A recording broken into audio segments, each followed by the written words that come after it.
Hello and welcome to episode 2 of Software Sunday for January 3rd, 2016. And since last episode, we took a look at a piece of bootable software, and that was Dban, Derek's Boot and Nuke. And before that, we took a look at Plop, which was also bootable. Each of these is kind of like their own separate operating system. Today, I want to take a look at something that would actually run on Windows. So when I had the ASUS G75 gaming PC, it was incredibly slow due to the 5,400 RPM Seagate hard drive. And I did a lot of video editing on that, and importing stuff was absolutely painful because it would just take forever. So what I did a little bit of research, and I found that I could use a RAM disk because I had 16 gigabytes of RAM in that system.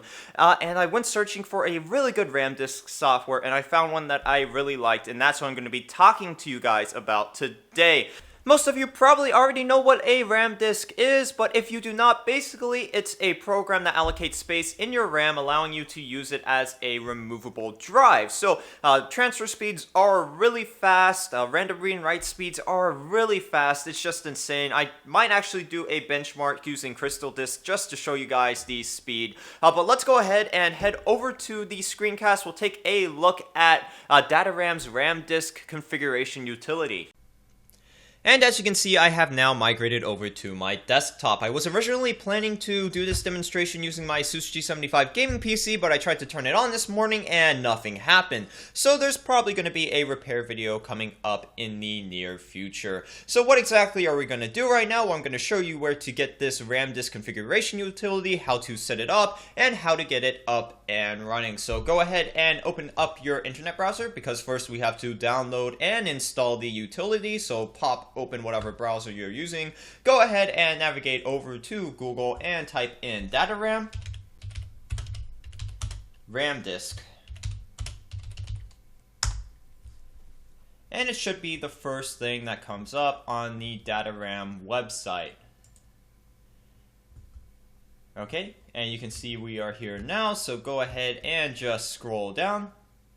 And you want to go all the way down to the freeware version. And I was kind of disappointed when I checked this out this morning, because the freeware version used to allow you to allocate up to 4 gigabytes of RAM, creating a 4 gigabyte drive. But now they only allow you to create a 1 gigabyte drive with the freeware version. So that was kind of disappointing, because 4 gigabytes for me was perfect. I could throw all my video files and everything else I needed in there while editing. 1 gigabyte is kind of small. So that was a bit of a disappointment, and of course this is only for Windows, so if any of you Linux guys out there have any good Linux RAM disk software, go ahead and leave it in the comments section, because I am also a Linux user as well as a Windows user. So go ahead and click download software.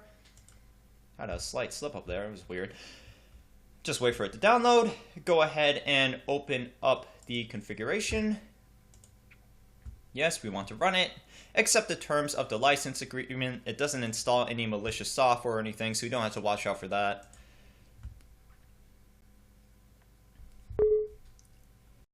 You're going to go ahead and allow it to install software to your system. And it doesn't take too long at all. So I'm going to close out of this and launch the RAM disk configuration utility.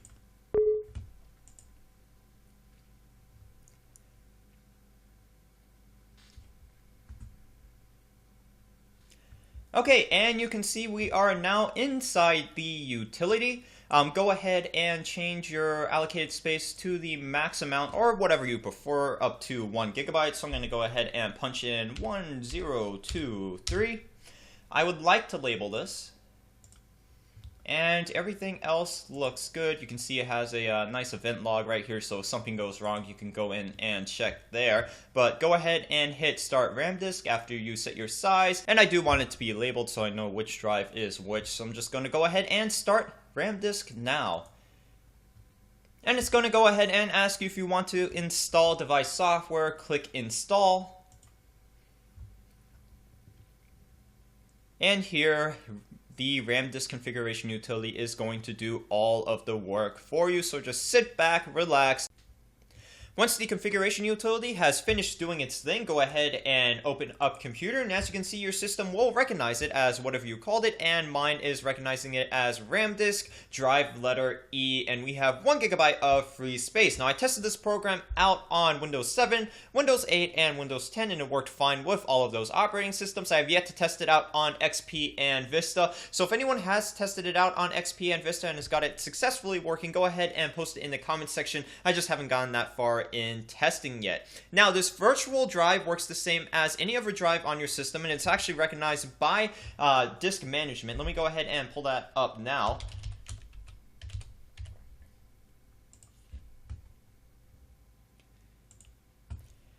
And you can see right here, it's recognized as a basic disk. This is disk 2, and we have 1 GB of free space formatted as FAT32, recognized just as any other drive is recognized on your systems. And as I said earlier, you can use this virtual drive created by the RAMDisk software just as you would any other drive. So I'm going to open up my video folder, which has a couple temporary videos in it.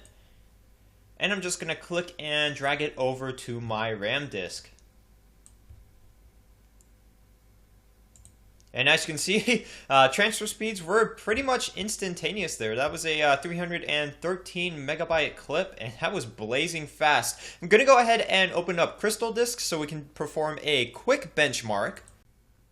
As you can see, I have the virtual RAM disk drive selected. I'm going to drop down the test size to 500 megabytes because once again, the max capacity of this RAM disk is only 1 gigabyte. I'm going to leave everything else at stock settings and run Crystal Disk Mark.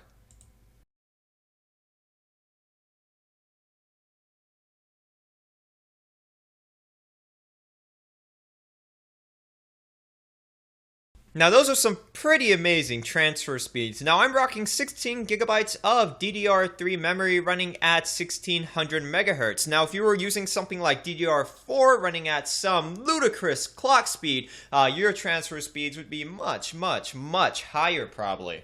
The DATARAM RAMDisk utility is free, easy to use, and has a ton of applications. Now, to get above that 1 gigabyte size limit, which as I said earlier, it used to be 4 gigabytes, so it's kind of annoying that they dropped it down to 1, because that is a bit small. But to get above that limit, you can buy a full version. I believe they call it the Pro version, which can allocate up to 32 gigabytes of RAM. I think it's around $14.95. I'll put in annotation in if that's wrong. If you guys have any better alternatives, because once again, 1 gigabyte is a bit small. I mean, you could use it for a lot, but then there's a lot of things you couldn't use it for as well. If you have any better alternatives to the RAM disk configuration utility, go ahead and post it down in the comment section. I would love to check them out. So I think that's going to be about it for this installment of AA Computers and Technology. If you have any questions, comments, or concerns, you can post a comment in the comment section. Don't forget to like this video, and of course, please do not forget to subscribe to my YouTube channel. I will see you guys in the next installment of AA Computers and Technology. Thanks for watching, guys.